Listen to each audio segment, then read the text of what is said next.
ศูนย์รวมใจแห่งเมืองมหาแหล่งการศึกษาแกศิลาเมืองสารคาม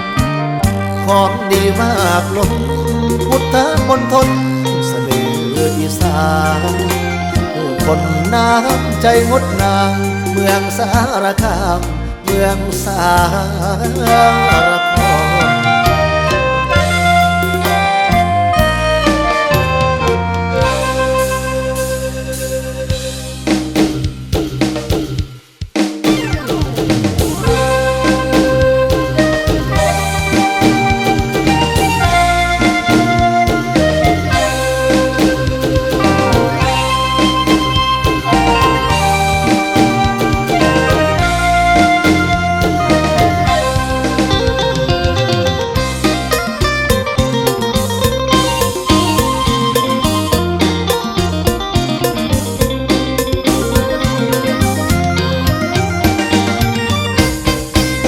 มณฑลอีสานพุทธมณฑลอีสานนี่คือถิ่นฐานอารยธรรมถิ่นเมืองสาวงามที่ผ้าไหมล้ำเลือค่าศูนย์รวมน้ำใจเรื่องเลือไกลแต่กาศิลาเมืองการศึกษาคือมหาสารคามคือมหาสารคามหัวข้อเมืองนี้เพิ่มพูนหัวข้อเมืองนี้เพิ่มพูนอุดมสมบูรณ์ด้วยความดีงามคุณเบิกฟ้าเมืองสารคามคุณเบิกฟ้าเมืองสารคามขึ้น3 ค่ำเดือน3ของทุกปีเป็นประเพณีสืบป่าช้านมัสการองค์เจ้าพระธาตุนาดูโนเดือน3เดือนพอเมื่อวันเพ็ญเดือน3นาทองมันมาขัดปูชาต้องพอพบกันแท้แน่นสุขีจำปาสีนครทักคุณอำเภอนาหุ่นบ่ออึดมองเที่ยวผู้สันกรักเชิญไปท่องเที่ยวสวยงามแท้แน่นที่นี่ว่าพี่ไปดูกลองยาวว่าพี่ไปดูกลองยาวสาวสวยในเบากลองยาวเสียงดีสงกรานต์เที่ยวโกสัมพีสงกรานต์เที่ยวโกสัมพีลงอาบน้ำชีงานพาทอริสนุกกันจริงนะเที่ยวชมเมืองบ่อยบุญไหวและงานบานเย็นบุญไหวและงานบานเย็นใครยังไม่เห็นเป็นตาอ่อนซ้อนบ้านแพงบ้านบ่องามงอนบ้านแพงบ้านบ่องามงอนน้องกระจังวันซ้อนสินค้าเป็นเมืองเจริญรุ่งเรืองวัฒนธรรม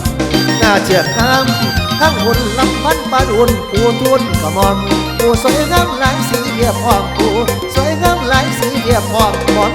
แล้วแม่นที่ไหนยับขึ้นไป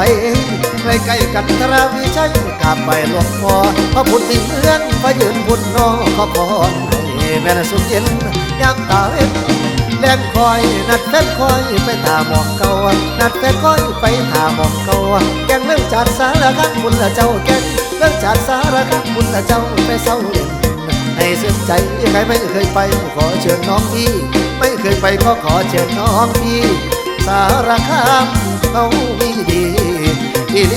เด้อมันแก้วเลือดเลือพี่ไม่นัดเจอเที่ยวบ่อระเบือเรือใต้ลิ้นเลือชื่อน้องบ่อระเบือเจ้าพ่อชุมคำกราบไหว้ขอพรหวงปู่จ้อยที่เมืองแก่ดำปู่นนพระเลิศล้ำสาวสวยไม่งามกบใหญ่มากนี้ในเมืองบาปีไปที่พยัคฆ์ขบุมิสัยข้าบอกบาลีเรื่องหรือไกลสิ่งน้ำพระไทยแม่ฟ้าส่งเสริมฝีมือทอผ้าไหมทุ่งกุลาอย่างสีสุราษฎร์น้ำตาเพชรพลอยลำคาหลากสีชื่นชมคนดีเมืองกะลำปรีเงินล้านสายบาทห้วยลำธารผู้ยึดเรือน้ำน้องพี่เที่ยวเมืองเชียงยืนไหวพระใหญ่ซื้อไหมมัดมีเสื้อผ้าดำของดีเที่ยวประเพณีที่เมืองบางนา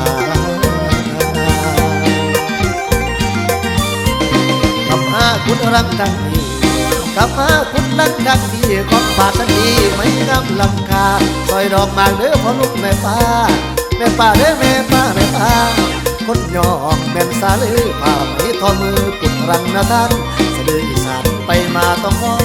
ตัวบคสารคามลำคาตะกะศิลานครเดือ13อำเภอสวยงามแท้ไผมาแวอ่อนซ้อน